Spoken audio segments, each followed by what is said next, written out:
Kita dengarkan cerita si Pitung, cerita anak dari Betawi. Pada zaman penjajahan Belanda, di kampung Rawabelong, lahir seorang bayi laki-laki mungil dari keluarga sederhana. Ayah dan ibu bayi itu adalah seorang petani. Kehadiran bayi itu tentu saja menambah kebahagiaan pada keluarga sederhana itu. Mereka beri nama bayinya Pitung. Pagi itu, di balai-balai bambu depan rumah, Ibu Pina sedang menggendong Pitung kecil. Setiap selesai memandikan, Ibu Pina selalu menggendong bayinya sambil berjemur di depan rumah dan berdoa. Anakku sayang, kamu harus sehat ya. Kelak kamu harus menjadi manusia yang berguna bagi nusa dan bangsa. Tak terasa, Pitung mulai menginjak usia remaja. Selain belajar mengaji, ia juga belajar ilmu bela diri. Dengan cepat, Pitung menguasai seluruh jurus yang diajarkan oleh sang guru. Sampai akhirnya, sang guru mewariskan ilmu Pancasona kepadanya, yaitu ilmu kebal senjata. Suatu hari, Pitung menyaksikan kekejaman centeng-centeng Babah Lim si tuan tanah. Mereka mendatangi rumah penduduk dan merampas harta benda yang ada, karena tidak membayar pajak dan upeti. Dengan kejam, mereka memukul dan menyeret para penghuni rumah. Hati kecil Pitung terpanggil untuk menolong mereka. Ini adalah saat pertama Pitung membela orang lemah. Pitung tak tega melihatnya. Hai centeng-centeng, kenapa kalian merampas harta orang dan menindas orang yang tak berdaya? Kalau berani, sini lawan aku, tantang Pitung. Mendengar itu, si pemimpin centeng marah.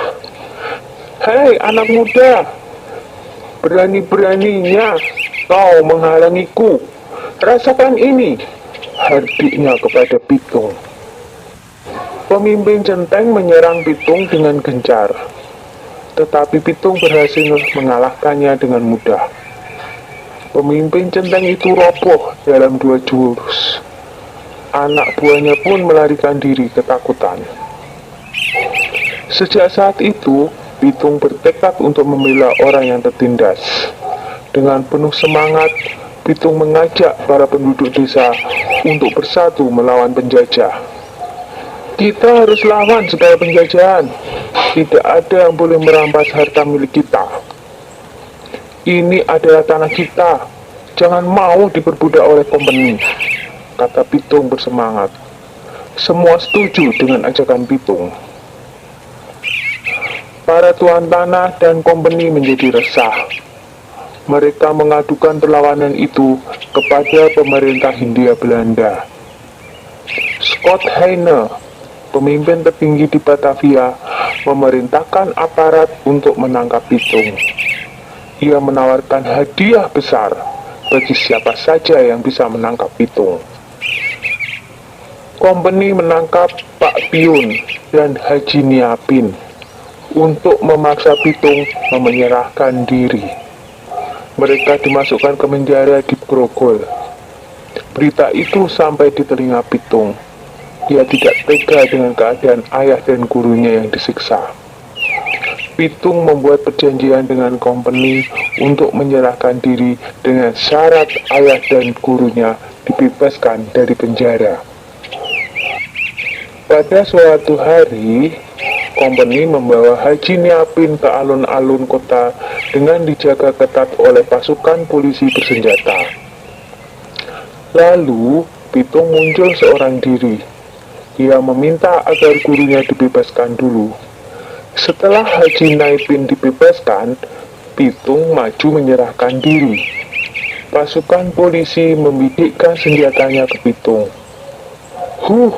Tertangkap juga kamu, Pitung, kata Scott Hayne kesal. Hahaha, aku tidak takut menghadapi pengecut seperti kalian, jawab Pitung. Scott Hayne marah dan ia langsung memberi tanda kepada pasukan untuk menembak.